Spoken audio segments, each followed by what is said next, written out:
Raúl Castro, reçu avec les honneurs militaires à Paris. Le président cubain est en visite officielle en France, une première depuis plus de 20 ans.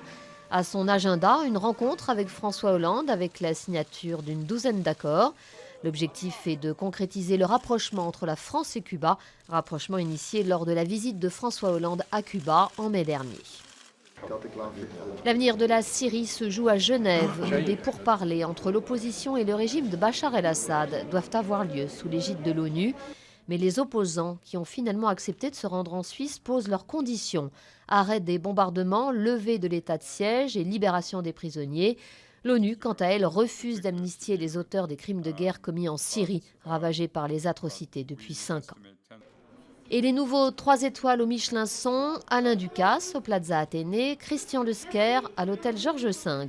L'édition 2016 du Guide Rouge a en revanche rétrogradé de 3 à 2 étoiles le restaurant d'Alain Ducasse au Meurice et le relais Bernard Loiseau à Saulieu. Un palmarès qui est par ailleurs endeuillé par le suicide de Benoît Viollier. Ce chef franco-suisse de 44 ans était à la tête du restaurant de l'hôtel de ville à Crissier, près de Lausanne. Il était triplement étoilé par l'édition suisse du Michelin. Une 6e victoire à l'Open d'Australie pour Novak Djokovic qui a battu en finale le Britannique Andy Murray en 3-7. Djoko, 28 ans, en est à son 11e titre du Grand Chelem, 6 titres encore pour égaler le record de Roger Federer.